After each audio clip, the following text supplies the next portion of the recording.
Então, vamos lá, Atos 28, né? A partir do verso 1º, eu vou acompanhar no que você vai projetar aí, meu irmão. A joia. Porque aí a gente fica com a mesma tradução, né? Uma vez em terra, ficamos que a ilha se chamava Malta. Os bárbaros trataram-nos com singular humanidade, porque, acendendo uma fogueira, acolheram-nos a todos por causa da chuva que caía e por causa do frio. Tendo Paulo ajuntado e atirado à fogueira um feixe de graveto, uma víbora, fugindo do calor, prendeu-se-lhe à mão. Quando os bárbaros viram a víbora pendente na mão dele, disseram uns aos outros: certamente este homem é assassino, porque, salvo do mar, a justiça não o deixa viver. Porém, ele, sacudindo o réptil no fogo, não sofreu mal nenhum. Mas eles esperavam que ele viesse a inchar ou a cair morto de repente. Mas depois de muito esperar, vendo que nenhum mal lhe sucedia, mudando de parecer, diziam ser ele um deus. Perto daquele lugar havia um sítio pertencente ao homem principal da ilha, chamado Públio, o qual nos recebeu e hospedou benignamente por 3 dias. Aconteceu achar-se enfermo de disenteria, ardendo em febre, o pai de Públio. Paulo foi visitá-lo e, orando, impôs-lhes a mão. À vista desse acontecimento, os demais enfermos da ilha vieram e foram curados. E o verso 10, os quais nos distinguiram com muitas honrarias, e tendo nós de prosseguir viagem, nos puseram a bordo tudo que era necessário. Amém. Você pode projetar aí o primeiro slide, na verdade, o mapa, só para a gente introduzir a questão do assunto, puder voltar a colocar o mapa, né, bem... Isso. O slide, isso, exatamente. Aqui, só a título de introdução, né, o Atos 27 vai trazer exatamente essa rota de Paulo, né, de Jerusalém até Roma, né? Então, Atos 27 e 28. Exatamente. Essa rota, ela começa, o capítulo 27, e por que existe essa rota, né? Porque Paulo, ele está sendo enviado para Roma preso, né? Alguns capítulos anteriores, os irmãos vão ler que Paulo, ele é questionado lá em Jerusalém e ele apela, então, para César, para Roma. Então, agora é o momento de enviar Paulo para Roma, né? E a gente sabe que depois desse acontecimento, quando ele chega em Roma, Paulo fica preso em prisão domiciliar. Mas a gente não vai entrar nesse assunto, né? Primeiro. O capítulo 27 vai trazer essa trajetória aí no mar. Então, se os irmãos puderem ver aí comigo, né? Eles vão sair de Jerusalém e eles vão passar, né, pela Cesareia, Sidom, eles vão contornar a ilha de Chipre e eles vão dar uma parada em Mirra, ali na região da Lícia. Isso tudo vai estar escrito no capítulo 27.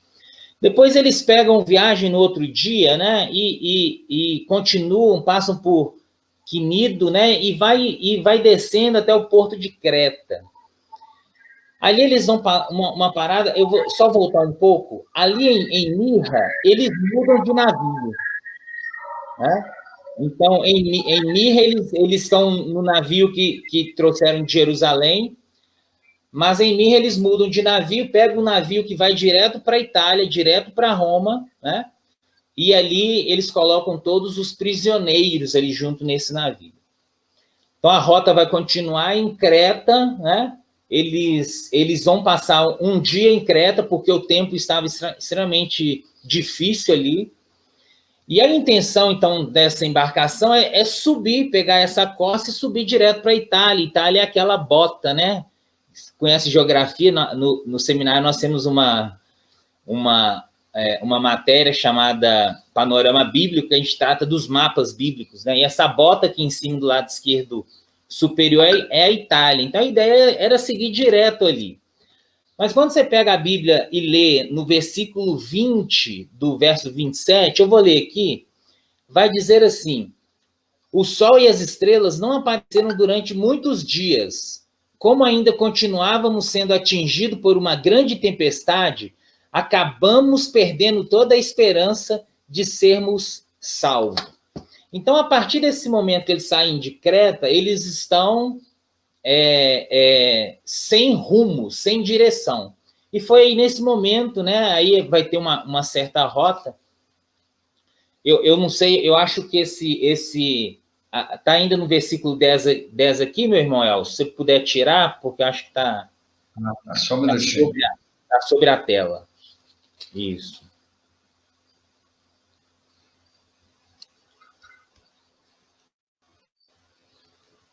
Ok.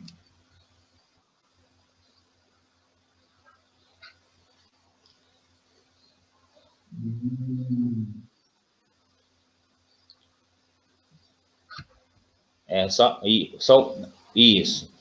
Então, eles param nessa ilha, né, aí em Malta. Então, quando você pega a sua Bíblia no finalzinho do capítulo 27, a partir do 39, ali até o final do 27, vai falar que o navio ele encalha num banco de areia, né? A popa do navio, né, era açoitada ali pelo vento, então o navio se quebra, né? O fato é que o naufrágio ele foi inevitável. Os soldados resolveram matar todos os presos, né? A Bíblia vai relatar isso, porque eles eram responsáveis por esses presos, né? Então, na lei romana, o soldado encarregado era responsabilizado no lugar do preso ou fugitivo, né? Nesse momento. Então, eles resolveram matar, mas Paulo, você vai ver que ele levanta a voz e fala para não matar, que estão todos salvos. E ali um número em torno de 276 pessoas chegaram ali naquela ilha, mas todos chegaram, alcançaram, né, essa terra firme e em segurança. Pode tirar um pouquinho aí dos slides, depois a gente volta com os slides. Tem uma informação importante, né, que no capítulo 27, nós vamos ler muitos verbos, né, eu estou com a minha Bíblia aqui, muitos verbos na primeira pessoa do plural, né? Então, a gente percebe que não era Paulo que está relatando essa narrativa, né? Então, no 27, por exemplo, determinou-se que navegássemos, né? Então, no versículo 2 do 27, então partimos. Então, tem alguém com Paulo aqui que está escrevendo, e a gente sabe que é Lucas, né? Então, Lucas está acompanhando Paulo. Então, essa informação de Lucas está acompanhando Paulo aqui, ela é uma informação importante, né? Então, quando nós chegamos aí no capítulo 28, vai falar, soubemos, né? Na minha tradução aqui, né? Já salvos, né? Soubemos, então, que a ilha se chamava Malta. Então, eles, então, estão nessa ilha. A ilha Malta, né? Ela significa... Porto Seguro ou refúgio, né? É uma região que foi colonizada ali naquela época pelos... É uma região cananita, né? Ali habitava ali um povo descendente ali, ascendente da Fenícia, enfim.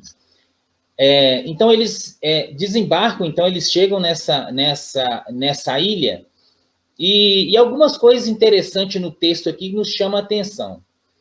Quando nós olhamos o texto, né, aí no versículo 2, algumas traduções vão dizer que os bárbaros, né, nos receberam com muita bondade. Na minha tradução está os que habitavam a ilha, né? Então, aqui os bárbaros, obviamente que não tem nenhuma conotação negativa do que a gente entendeu o que é bárbaro na Idade Média, né? Aqueles bárbaros onde você tem filmes, séries, não é esse tipo que esse texto está falando. Bárbaros aqui é exatamente aqueles que não falavam o grego, né? O grego e muito menos o latim.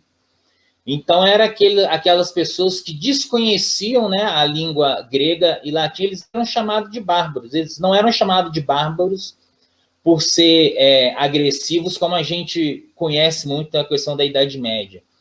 Então, o irmão Wells pode colocar para mim o terceiro slide. O terceiro slide, eu coloquei exatamente esse versículo, né, do grego, exatamente para a gente entender algumas coisas esse aí, exatamente. Se quiser aumentar para ficar melhor. Então, opa, não, volta mais um. Aí, tá ótimo. Maior. Tá, ok. Então, quando você olha ali na terceira, no vermelho, é a tradução para o português, né? Então, ali, o original, ele está chamando de os nativos, né? Tem algumas Bíblias que já vêm dessa forma, né? Então, assim, os nativos, né, usaram de muita bondade. Então, essa palavra bárbaro, na verdade, são os nativos, né? Bárbaro porque não falava a língua grega ou latim. Mas uma questão interessante nesse texto está aí na palavra bondade, né? Em algumas traduções, né, vai falar de uma bondade singular que os nativos tiveram com aquele navio, né? Com aquelas pessoas desse navio. Essa palavra bondade, na minha Bíblia aqui, está assim, usaram conosco de muita bondade. Né? Então, a gente percebe que era um povo de bondade com essas pessoas que estão sendo presos, né? Os presos, tanto os presos quanto ali os soldados romanos. No próximo slide, eu vou dar um zoom só nessa palavra bondade, e no próximo slide, se o irmão puder colocar. Exatamente. Aqui vai ter umas definições dessa palavra no grego. Um pouquinho embaixo, no meio da tela, na nossa esquerda, vai ter definição, né? E vai estar escrito assim, amor pela humanidade, bondade. O uso da palavra amor à humanidade, benevolência. Aí, onde o irmão tá com o cursor do mouse, né? Eu vou ler exatamente aí. Então, ele usa de bondade, né, de humanidade às pessoas, propriamente um amigo benfeitor da humanidade, uma pessoa que ama afetuosamente os outros, tratando com respeito, que convém a cada um sendo criado à imagem de Deus. Né? Então, a palavra filantropia, né, é a palavra que Lucas usa para escrever, né, que realmente compartilha ativamente a bondade, aquilo que é necessário aos outros. Pode tirar, para a gente voltar, então, no texto? Então, nós percebemos que esses nativos, eles usaram de extrema bondade aqui agora sim, isso. Eles usaram de extrema bondade com Paulo, com Lucas e todos aqueles presos e aqueles soldados também. O texto continua, né, e vai falar que eles acenderam uma fogueira, né, e nos abrigaram a todos por causa da chuva que caía e do frio. Quando você lê o capítulo 27, vai dizer que eles, antes do barco quebrar, eles se jogam na água, então eles estão molhados ali, eles estão com frio, está chovendo, né? Ou melhor, já houve a chuva, mas ali já ainda está ventando, ainda está... o texto vai falar que eles abrigaram a todos, né, por causa da chuva, e esquenta, então, uma fogueira. O verso 3 vai dizer, então, que Paulo juntava um feixe de graveto e os colocava no fogo. Uma serpente, então, pica, né? Morde, então, ali a mão de Paulo, se prende a mão de Paulo, e aí começa... aí o versículo 4 vai dizer que quando esses habitantes viram a serpente pendurada na mão de Paulo, gritaram, é um assassino, né? É um assassino, e ainda conclui assim, ó, certamente esse homem é um assassino, pois, embora salvo no mar, a justiça não o deixa viver. Então, a palavra, né, aqui de justiça, né, a palavra dike, a palavra no grego, né, ela tem a conotação de justiça, mas apontando para algo que era transcendente, algum deus, né? Os malteses, eles tinham a deusa da justiça, a deusa Dike, né? E a justiça, né, na visão e na leitura dos malteses ali, era a justiça não deixaria viver após o naufrágio. Quando você pega um pouco da história grega, existe uma poesia sobre essa deusa da justiça, que vai dizer que um assassino, né, ele veio fugitivo de outras terras, ele veio e houve um naufrágio, ele não morreu no naufrágio, mas quando ele chega na ilha, uma cobra o pica e ele morre. Então, a justiça foi feita, né? Então, é a leitura que os malteses estão fazendo, aquilo que eles já conheciam. Paulo sobrevive ao naufrágio, mas agora a cobra o pica, então ele vai morrer, é um assassino. Então, de acordo com a crença dos malteses, né, toda má sorte é punição do pecado. Se a cobra picou Paulo, era um sinal de pecado. Então, o texto vai dizer, então, que Paulo não caiu, não inchou, nem morreu, então eles mudaram de opinião. É um Deus. Quer dizer, se ele não morreu, ele era um sinal de divindade. Percebe o que está acontecendo no texto, né? Primeiramente, eles chamam de um assassino, agora eles chamam de um Deus. Eles são rápidos no julgamento. Aqui existe uma mudança de opinião mesmo, né? A minha Bíblia vai dizer assim, e tendo esperado muito tempo e vendo que nada de anormal ia acontecer, mudaram de opinião e começaram a dizer que ele era um Deus. Então,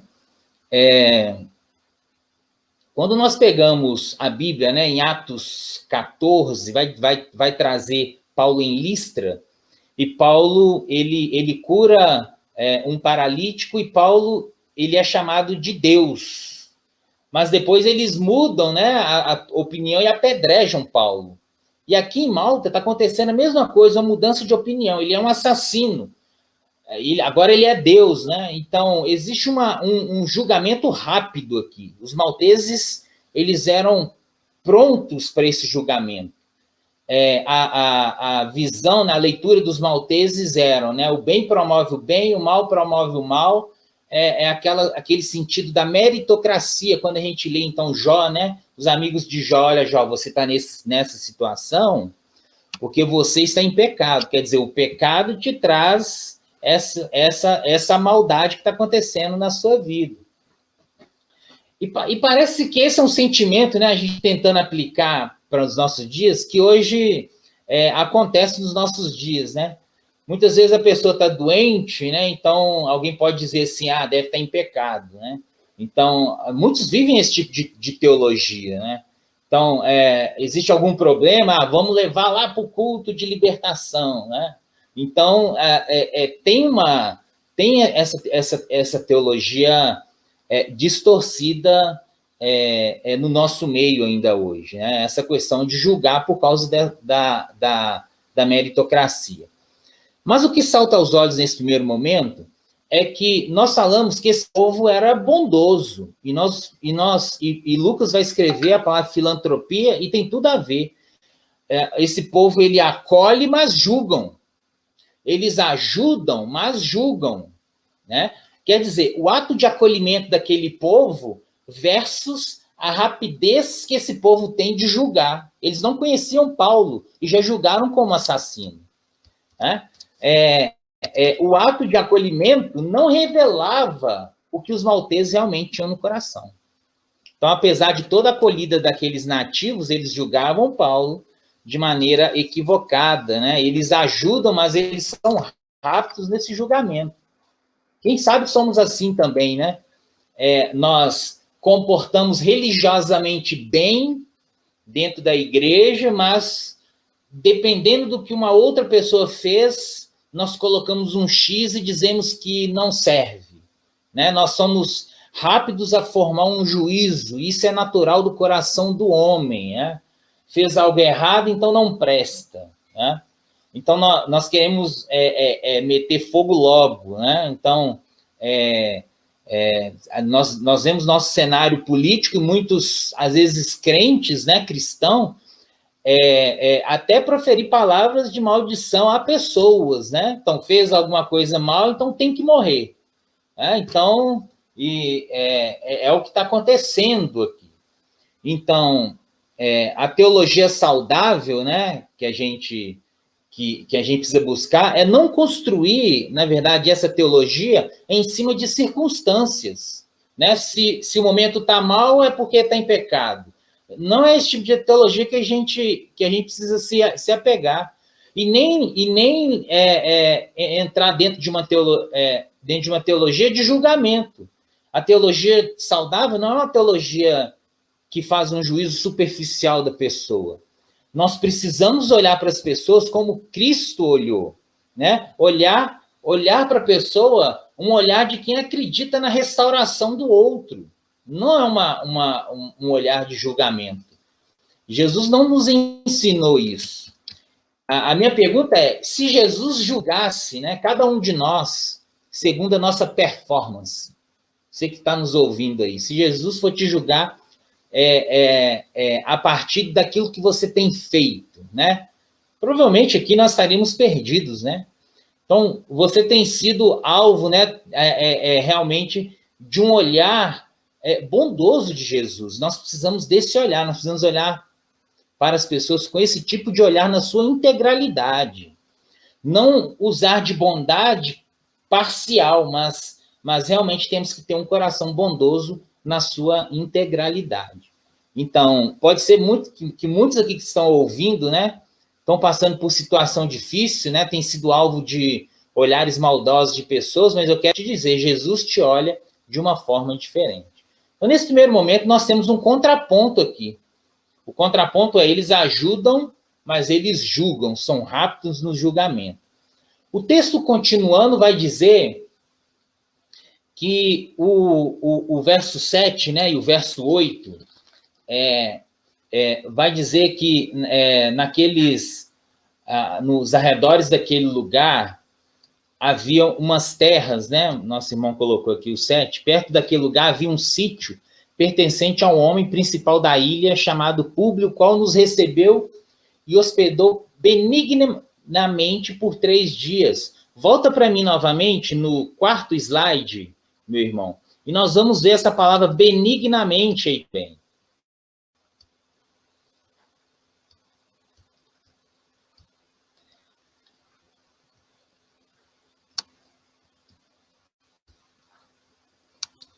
A palavra benignamente, para mim tá bem pequeno. É o próximo slide? Não, é o próximo, então. Isso, é essa aí. Para mim tá bem pequeno, não tô vendo, mas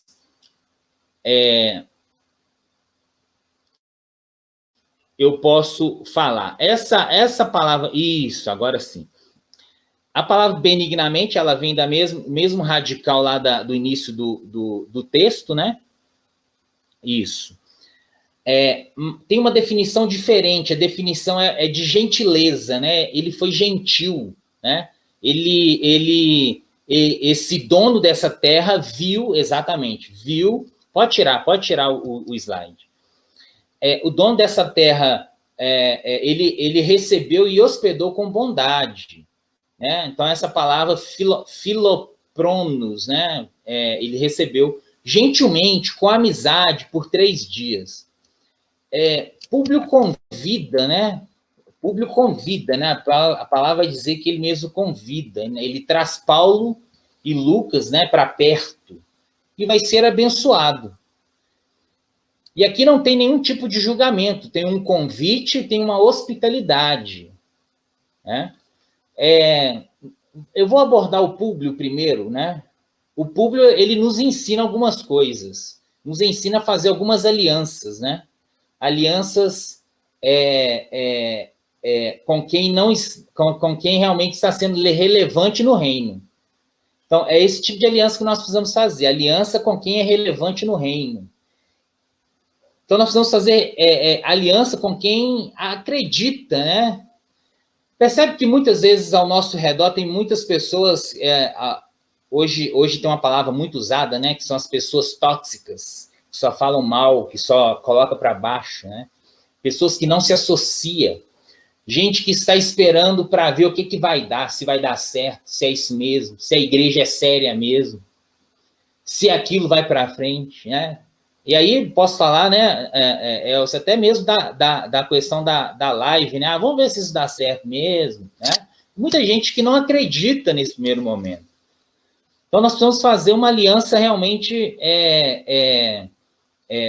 saudável com pessoas que são relevantes no reino. Paulo vai visitar o pai de Públio, que não tem nada a ver com a história. É Paulo que faz a visita. Públio, não há relato dele pedir Paulo para visitar o pai. É Paulo que vai, e ele impôs as mãos, e aquele pai de Públio foi curado. Quer dizer, uma aliança com quem é relevante no reino traz uma consequência transformadora, que o seu pai foi curado. Na perspectiva de Paulo, isso nos ensina muita coisa. A iniciativa no reino de Deus, a proatividade no reino, né? A teologia saudável é que ela produz uma sensibilidade espiritual para perceber portas abertas. Talvez passam várias pessoas durante o seu dia, e talvez são portas que Deus tem abertas para abençoar, para você dar uma palavra de ânimo, para falar com Jesus te amo, para você proclamar a palavra. Né? Paulo percebe essa porta aberta para a cura e para a proclamação da palavra. A gente sabe que esse Públio, ele era o governador da ilha, ou tinha uma influência política da ilha, né? Ele recebeu todos esses presos, soldados em suas terras, ele trouxe para perto, então, Paulo e Lucas, no caso, e ele foi extremamente abençoado pela cura ali do seu pai. Quer dizer, na perspectiva de Paulo, apesar de sua condição de prisioneiro, Paulo sabe o que precisa ser feito. Nós precisamos ter essa garra no reino de Deus, saber o que precisa ser feito. Não precisa mandar, ou melhor, esperar alguém dizer que tem que fazer isso, tem que fazer aquilo. Né? A gente não precisa esperar ter uma cartilha para ser... Como que tem que ser um crente? A cartilha diz isso, isso, isso, isso. Não. É iniciativa porque você se preocupa com o reino, porque você está aberto, está percebendo portas abertas pelo próprio Deus. O texto vai continuar, e eu já estou indo para o fim da nossa exposição, e tem algo interessante aqui nesses versículos, né? Eu queria que o irmão colocasse o 8, o 9 e o 10. O 8, né? Vamos voltar um pouquinho. Aconteceu achar-se enfermo de disenteria, ardendo em febre, o pai de Públio. Paulo foi visitá-lo e, orando, impôs-lhes as mãos e o curou. O 9. À vista desse acontecimento, os demais enfermos da ilha vieram e foram curados. E o 10. Os quais nos extinguiram com muitas honrarias e, tendo nós de prosseguir viagem, nos puseram a bordo tudo que era necessário. Eu quero só que você volte, por favor, irmão Elcio. No nosso quarto slide, acredito que seja o quarto slide. 5. Não, o nosso 8º slide. Slide número 8. Isso, pode ir. Mais um. Esse. Volta, isso. Ficou o versículo aqui na tela, que está sobre... Mas não tem problema, não. Não, acho que é melhor tirar, para os irmãos verem aqui a ideia do texto, né? Porque o grego, ele nos diz algumas coisas, né? E que muitas vezes a nossa tradução não vem, né? Às vezes o tradutor, né, da Bíblia, ele não traduz como realmente está no texto. Mas no grego, no original, você vai perceber, né, aqui, a primeira seta aqui em cima, né, você percebe, a primeira seta grande aqui em cima na palavra curado, isso, esse curado é lá do versículo 8, que é o curado que Paulo curou o pai de Públio, né? É uma palavra que aqui em cima, né, ela está no grego, mas na parte azul em cima, iasato, isso.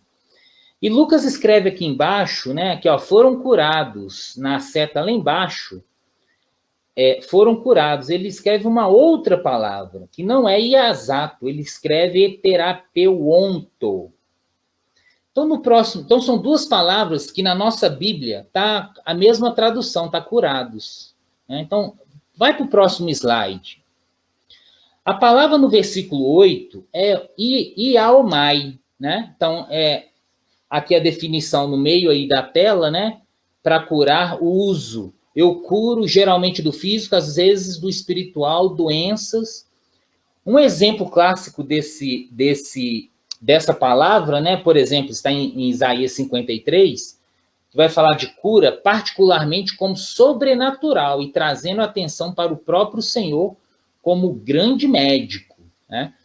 Embaixo tem um outro exemplo, Lucas 17:15, que vai dizer assim, agora um deles, né, dos 10 leprosos, ao ver que havia sido curado, é a mesma palavra, voltou-se glorificando a Deus em alta voz. Essa palavra que Lucas escreve no versículo 8 é uma cura divina, é uma cura que Paulo, né, orando, impôs as mãos, cura divina. No próximo slide, Lucas escreve a outra palavra, terapeuó, já no versículo 9. Né? Então, o uso dela, eu cuido, atendo, sirvo, trato, principalmente de um médico, daí eu curo, né? Então, a palavra terapeuó, né, propriamente cura, revertendo uma condição física para restaurar uma pessoa que tem uma doença, uma enfermidade. Olha embaixo, né? Terapeuó é a raiz da palavra terapia, terapêutica, que geralmente envolve elementos naturais no processo de cura. Pode tirar o slide para a gente entender? E pode voltar para a gente aqui. O versículo 8 vai trazer, então, a cura, uma cura sobrenatural feita por Paulo, através de Paulo, né? Por Deus através de Paulo. No versículo 9, a cura é terapeuó. Quem estava com ele? Lucas era médico. Cura através do tratamento médico. Lucas estava curando ali, através do tratamento médico. O que esses versículos nos ensinam, né? Muitas vezes nós queremos aquilo que é sobrenatural e a gente não percebe Deus trabalhando nos detalhes. A cura, muitas vezes, ela não vem do milagre, mas do terapeuó. E o terapeuó, para as nossas vidas hoje, pode ser um abraço, pode ser uma palavra de ânimo. As pessoas procuram o sobrenatural, mas o natural também produz transformação. Né? Então, o terapeuó é coisa de pegar na mão, de abraçar, de tratar com calor humano. É um cuidado na prática. Né? Então, é claro que a gente sabe que a gente está na pandemia, né? Então a gente precisa ter todos os cuidados e tal. Mas imagina aquela fila, né? E Lucas cuidando, passando óleo, abraçando. E eles se identificam, né? A Bíblia vai dizer que eles identificaram que eles eram valorosos. E eles dão presente para seguir viagem, né? Há um contraste aqui, nessas duas palavras. Né? Sobrenatural versus um trabalho braçal de cura, de uma cura natural.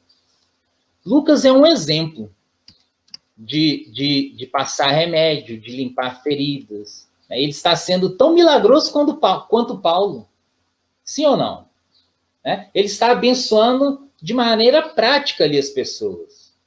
Aquele que está disposto a cuidar, isso também é um milagre.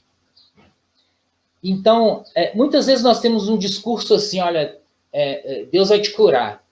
Mas a gente não se envolve a ponto de dar cola, a ponto de ligar. E às vezes, né, volta a falar, nós estamos num momento de pandemia, né, a gente tem que tomar alguns cuidados, mas muitas vezes nós temos que agir fora do contexto do WhatsApp. Né? O milagre acontece, mas tem milagres que acontecem a partir de um abraço, a partir do terapeuó. A teologia saudável é a percepção realmente do cuidado de Deus em pequenas coisas. Percebe o que está acontecendo aqui? Paulo curou sobrenatural, mas outros foram curados pelo médico, por outra pessoa que está aqui. Essa palavra terapeuó, que Lucas ele coloca aqui, né? Ele realmente vai trazer esse entendimento. Deus age de maneira discreta na maioria das vezes. E, sinceramente, percebê-lo é entender que ele está próximo da gente o tempo todo. Todo mundo quer ser Paulo, quer fazer milagres, né? Mas talvez ser Lucas, ficar nos bastidores, né? Aquele que passa óleo, que limpa as lágrimas, que chora junto, ninguém quer. Mas os dois curaram. Para a gente trazer uma conclusão, né?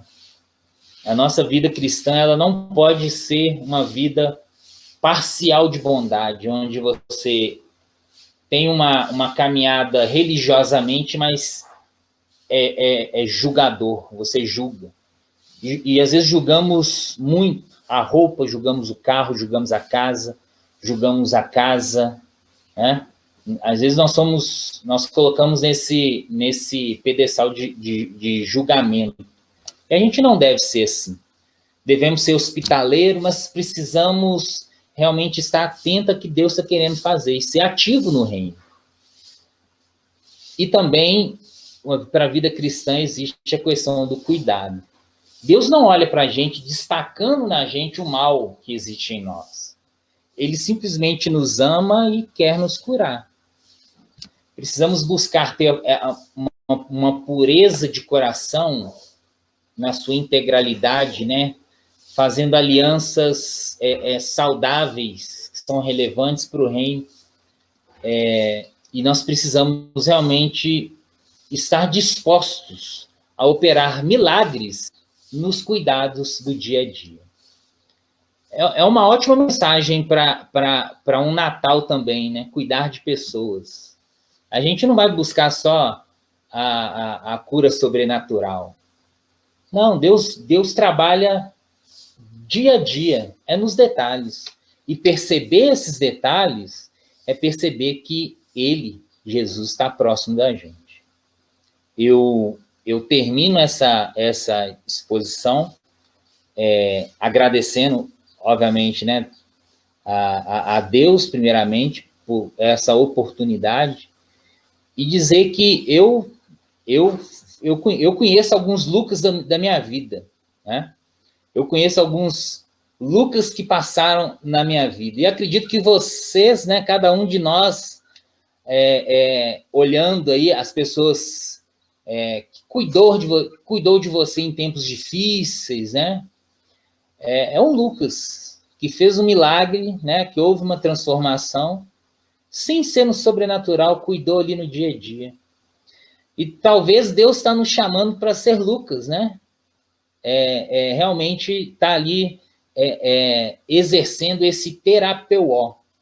Vamos dizer assim, exercendo esse terapeuó, esse cuidado, esse milagre nos cuidados do dia a dia.